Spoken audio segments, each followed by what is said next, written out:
Lean your ear toward me just for the next few breaths. A voice has been settling into the room you are sitting in. Quieter than the news on your phone. Quieter than the argument still running in the back of your head. Quieter than the alarm of the morning that has not yet stopped ringing inside your chest.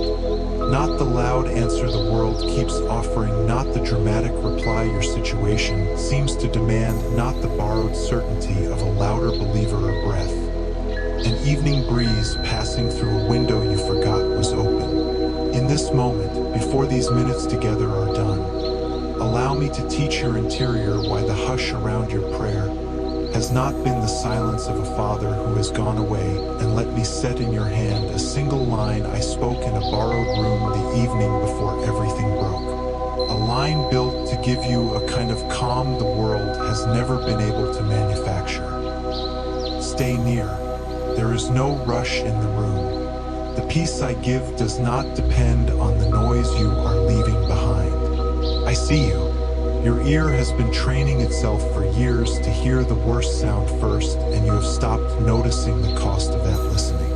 A wife sits at the kitchen table with her second coffee gone cold. Her phone face down because every notification has been bringing news she did not want. She is not invisible to me. There is a father 2 doors over from her who has not heard his own thoughts in months because the volume of his household has not let any stillness land long enough to settle. A young woman has fallen asleep with earbuds in for 7 nights running because silence has begun to sound louder than the podcast she uses to drown it. An older one keeps the television on in the next room, even while he reads, because the empty house since his wife passed has been roaring in a key only widows recognize. A nurse has begun flinching at the soft buzz of her pager before she has even read it. The single mother working 2 jobs hears her own name shouted across the apartment in tones she never used before she was this tired. A grandfather has begun answering questions that no one in the room actually asked because what is rattling inside his own head has grown louder than the conversation across the table. None of those rooms is hidden from me. Your body has been bracing for the next blow for so many seasons that even still rooms have started to feel suspicious, as if calm itself were a trick the world was about to take back. That bracing has not gone unobserved on my side of heaven. I'm not impatient about how long it has taken your ear to soften. Tenderness rises in me instead. A child whose nervous system has been on duty too many years does not need a louder father. That child needs a father whose voice arrives quieter than the static on purpose, so the strained listening can finally rest. So I am turning the volume of my word down for the next minutes.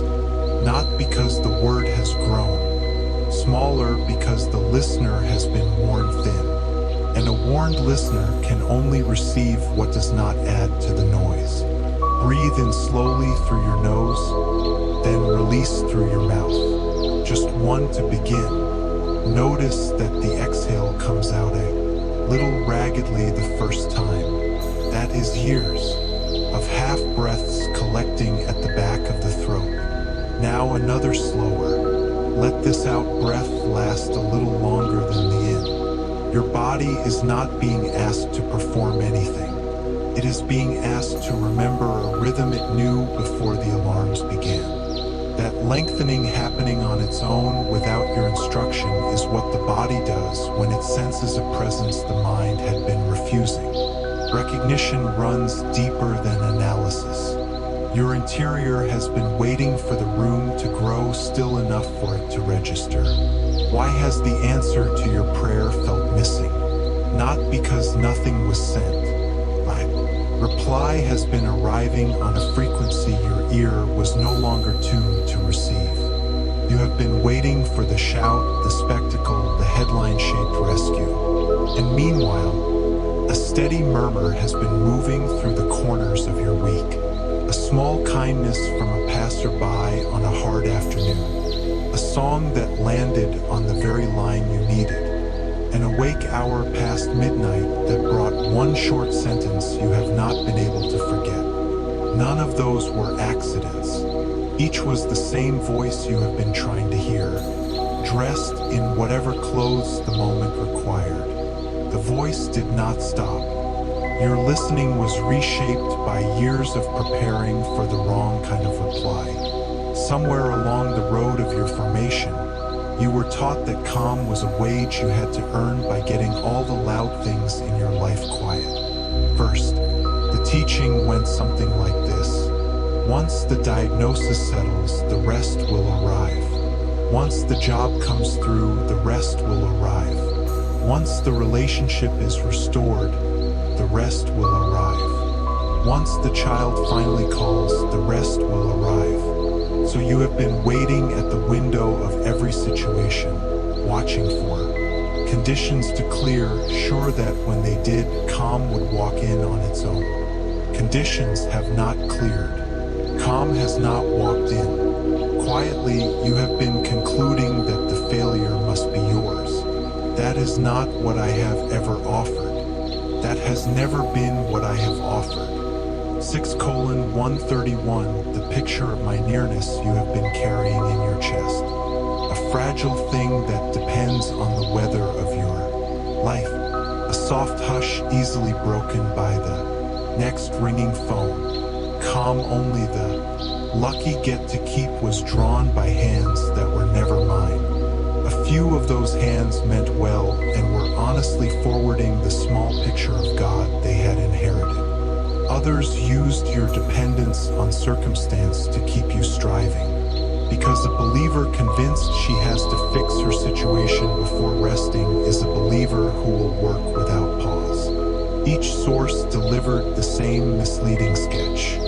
And that sketch has been costing you years of closeness with the real me. Slide it face down on the side table. I will describe how my calm actually arrives and into what kind of room. What I am offering is not the stillness that comes after the storm. It is the stillness that comes inside the storm.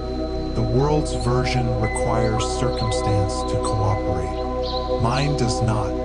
The world's version is a roof that holds only on dry days. Mine is a roof that holds in the rain. The world's version is what you feel. Once the bills are paid, the diagnosis improves, the child returns home. Mine is what you can carry while the bills are still unpaid. The diagnosis is still uncertain. The child is still away. That is the entire difference. That is what the night I spoke this word was about. Soften your gaze and pause here for a moment. Do not fix your eyes on any one thing. Allow the soft edges of the room to come back into view. The corner you usually do not look at. The spot of light on the floor you have stopped. Noticing the small empty space between two pieces of furniture. Soft attention is not lazy attention. Soft attention is what lets a presence be felt without the eye having to chase it. Your eyes have been pointed at the loud parts of your life for so long they have forgotten how to receive the gentle parts. Allow them 3 breaths of unfocused looking. A voice arriving in the room does not require eye contact. It only requires the willingness to stop grabbing at the world for a moment. I want to tell you about a night when my calm was given in the worst circumstances I had ever sat inside as a man. You may have heard pieces of it before. Let me hand you the whole evening. So the sentence IL left in the middle of it will land in your hand with the weight it had when I first spoke it. Picture a borrowed room above a courtyard in a city that had grown crowded for the feast. A long, low table, the remains of bread on a cloth, a few cups not yet cleared. Men around me whose eyes have begun to dart toward one another because something in my voice has shifted in the last hour. They cannot name what has shifted. They only sense it. Candles on the side are burning down. A window is open to the night air. Somewhere in the street, below soldiers are already being gathered who do not yet know whose face they will arrest before sunrise. They did not know yet that I was going to be betrayed inside the next several hours. They did not know yet that one of their own would walk down the stairs to point the guards toward me. They did not know yet that the rest of them would scatter into the dark, that the loud one would deny knowing my name 3 times before the rooster found its voice, that my body would be hung on a Roman tool the next afternoon for everyone they loved to watch. They did not know any of that.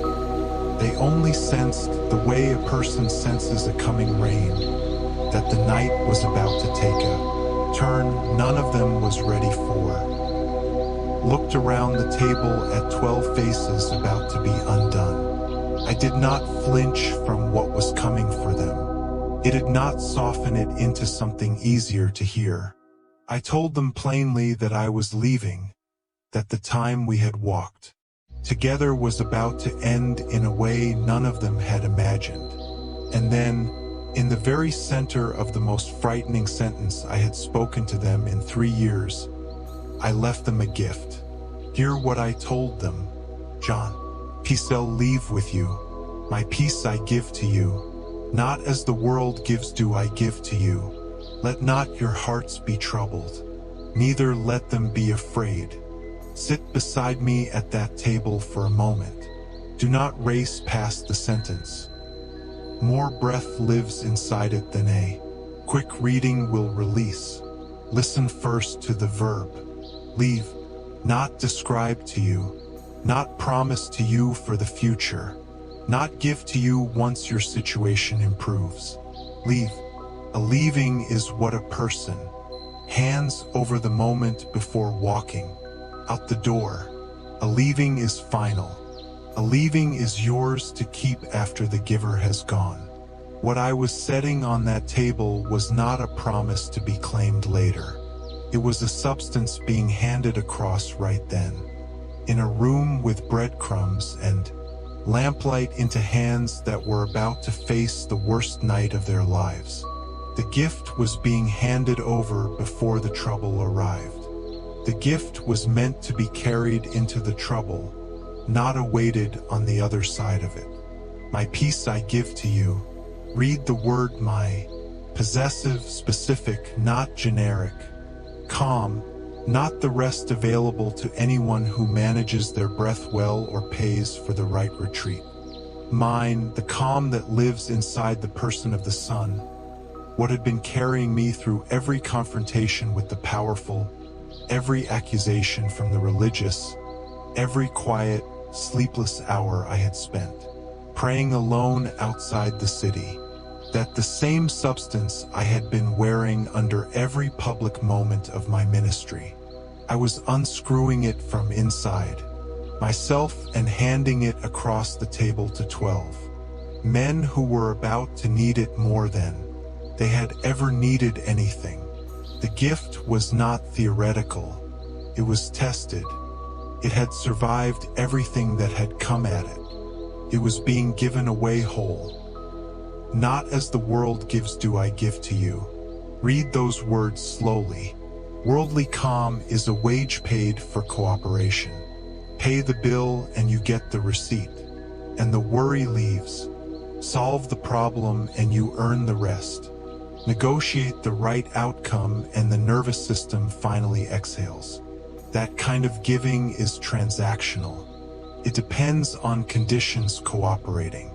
The moment conditions shift, what the world handed you evaporates.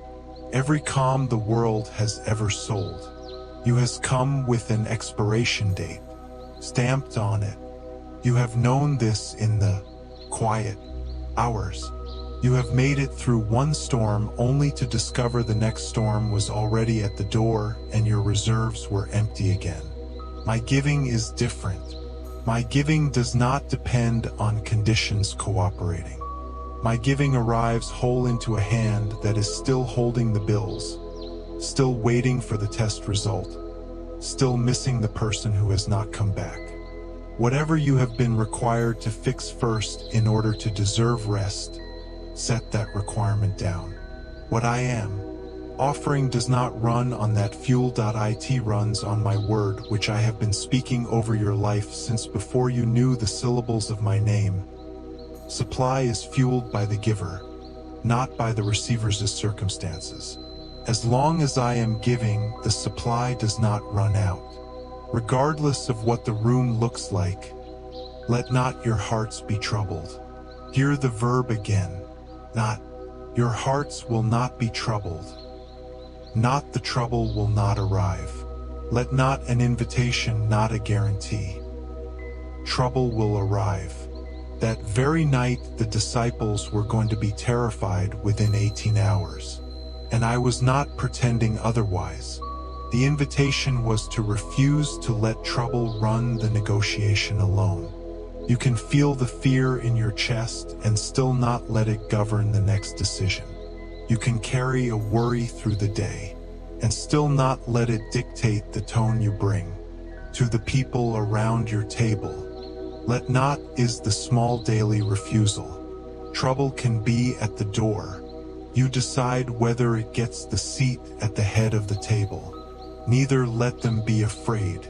The second invitation is layered into the first. Fear is allowed to visit. Fear is not allowed to settle. Can pass through your day the way a cold wind passes. Hand the visitor its coat. Walk it gently to the door, as I once spoke softly to a tired prophet hiding inside a cave on the side of a mountain. I was not in the wind that split the rocks. I was not in the earthquake that shook the floor. I was not in the fire that scorched the brush. I came after in a still small voice. He had been waiting for the spectacle. Rescue he had assumed would arrive. At the volume of the threat, it did not. It arrived at the opposite volume. The still small voice was the answer. That is the voice that came back into the borrowed room the night before everything broke. And that is the voice arriving in the room where you are sitting now. Look back at the promise I made when this message began. I told you the hush around your prayer has not been the silence of a father who has gone away. Here is your answer. Point 1, because no one ever taught you in language your body could feel that the deepest reply heaven sends to a frightened soul does not arrive on the same frequency the alarm uses. Alarms shout. My answer comes quietly. Alarms insist on certainty by morning. My answer makes friends with the not knowing. Alarms demand a verdict you can carry in your hand. My answer hands you a substance you can carry in your chest regardless of how the morning goes. The hush has been the answer. The soft voice has been the giving. You have been listening on the wrong band for a long time. If a single phrase here is settling into a worn place inside you, set one word in the comments. Peace. Let it serve as a quiet marker planted into the ground of a soul that finally registered a softer voice. Pinned above the video sits a small set of 7 brief letters, one greeting each of your coming mornings, dropping into your inbox the instant a quiet yes turns the latch. Take them. So here is something small to carry with you into the rhythm of the week. The next time trouble enters your room and fear begins climbing into the chair beside you, and it will, because that visitor has known your address for many seasons, pause and say one short sentence under your breath. Peace I leave with you. Speak it gently. Do not raise your volume. Do not argue with the visitor. Simply repeat the line. The line is not yours to invent. The line is one I left on a table long ago, and it still works in every room since. Add one beat to the practice when there is space for it. After speaking the line, do not march straight on. Linger inside the sentence for one slow breath. Most listeners rush past the easing because easing has been an unfamiliar climate for too many years. Stay in the climate a while. Permit your shoulders to settle into the awareness that what is being passed to you is the very steadiness the giver wore through his own most terrible evening. If it held him, then it will hold you now a third beat gentler than the prior two. When you notice that the trouble has actually loosened a degree or two, and it will often sooner than you expect, refuse the urge to take credit. Let a small thank you barely leave your lips in whatever voice the room allows, one nobody else has to hear. Such a small thank you teaches your nervous system to recognize the giver the next occasion the gift arrives. Recognition matters. What I give returns more readily where it knows it will be welcomed. Your first try may pass nearly unnoticed. Your 10th might still resemble routine. A body that has been on guard for many seasons cannot release that posture in a single afternoon. By the 30th round, however, you will catch fear approaching and observe that its climb is slower than before. By round 50, you will be partway through a hard morning and recall the line from that supper before worry has occupied the entire room. By round 100, you will check your interior and find that what I gave that night has been quietly carried into rooms you did not arrange. The commute, the kitchen, the moment after the difficult phone call. The substance keeps doing what substance does. You have simply been learning to perceive it. For the one whose anxiety has been chronic enough that the medical chart now carries a diagnosis. Hear me clearly. What I am offering is not a replacement for the medicine your doctor prescribed. Chemistry I built into the human body sometimes needs a small support from outside the way. A knee sometimes needs a brace. What I am giving moves through the calm. The medication creates as easily as through any other doorway. Take the pill. Pick up the gift. The two are not enemies. They have always been allowed to work in the same room. For the one whose household has been loud in ways that have nothing to do with volume, partner who has gone silent, a teenager who slams the door, a parent whose disappointment fills the room without a single word being spoken. Hear this, too. What I gave in that supper can sit at the kitchen table with you while the household stays exactly as loud as it has been. You do not have to wait for the others to soften before the gift lands in your seat. It is yours, individually first. As your chair grows quieter, the others will slowly register the change. But the registering is, there's to do and there's to take whatever time it takes. Your seat is the only one you can settle. Settle it. The household will reorganize itself slowly around the new, quiet. If your trouble is economic, bills that do not add up, a job that may not survive the quarter, an industry shifting under your feet faster than you can retrain. Hear this also. I am not promising the math will fix itself by the weekend. I am promising that what I gave is available inside math that is not yet resolved. You can sit at the same kitchen table, with the same stack of bills and feel a different weight in your shoulders. Not because the bill shrank, but because the one who handed his own calm across his own worst night is sitting on the other side of the table with you. Pass the worry across. He has been waiting for you to set it down so he can pick it up. A word also for the one whose body has been waking. Before the sun, with the heart already racing before there is anything in the room to race about. Your nervous system learned that habit because in some earlier season the vigilance was genuinely necessary. The habit has outlasted the danger that built it. I am gentle with the habit. I am not asking you to scold the body for keeping its old promise.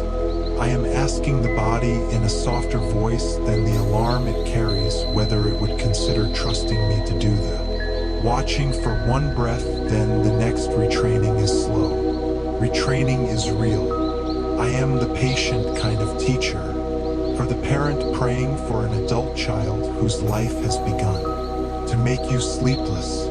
Hear this as well. What I left at that supper can be carried by you on behalf of the child who has not yet learned to carry it themselves. Your prayer for them does not return empty, even when their circumstances look unchanged. What you receive in your chair is one of the channels through which the gift eventually reaches theirs. Steady your seat. The young one is being guarded by a watch that does not sleep. And your own settled chair is part of the architecture of that watch. To the one whose grief has been long enough that other people have stopped asking how it is going, hear me. What I am offering does not require your grief to end first. Grief and rest can occupy the same chest. You can weep and be held in the same hour. The two are not in competition. Many of my most loved sons and daughters across the centuries learned this exact gift precisely because grief had hollowed out enough room inside them for it to land. The hollowest was not a defeat. It was the cup that finally had space to be filled. Hear one more word for a listener currently moving through a chapter of unusual ease.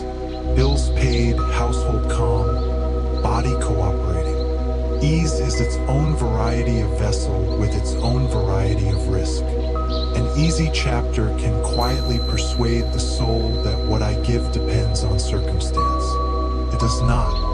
Ease at this hour is a separate gift, and it is not the same substance as what I gave that night. Practice the line in this chapter anyway.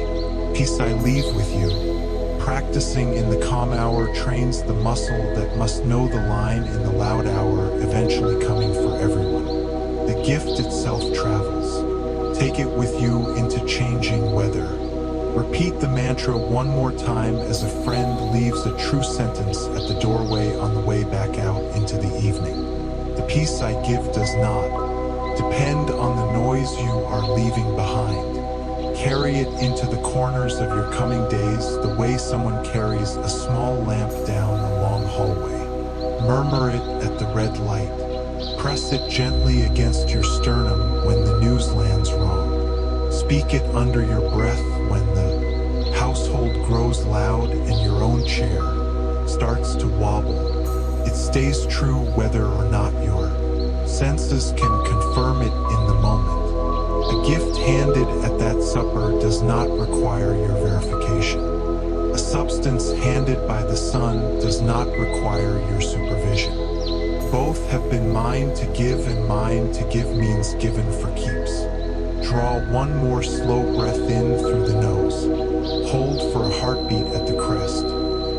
Send it back out through the mouth, drawing the exhale longer than the inhale. A long exhale signals to your body that no blow is incoming. It tells your ribs that the one who handed his own steadiness across his own most terrible evening has not vacated his seat. A long exhale is perhaps the smallest amen any body can offer, and it reaches heaven with the same fullness as any spoken prayer has ever carried. A pair of those breaths will return you kindly into the rest of the hours you stepped out of when you settled into. Listen, you will be a little different. Walking back, your surroundings will be the same. The gift will be the same. Only your chest returning will have grown softer because it will at last have recognized what was being handed over all along. Amen. Should anything here have settled, where the bracing has been loudest, a small set of 7 brief letters is already prepared in the pin spot below. One greeting each of your coming mornings delivered the instant a quiet consent lifts the gate. Take them. Forward this to someone whose ear has been straining for an answer at the wrong volume. Tap subscribe so the next word reaches your feed before the old alarm starts to talk first. What I left on that supper table was never meant to be received alone.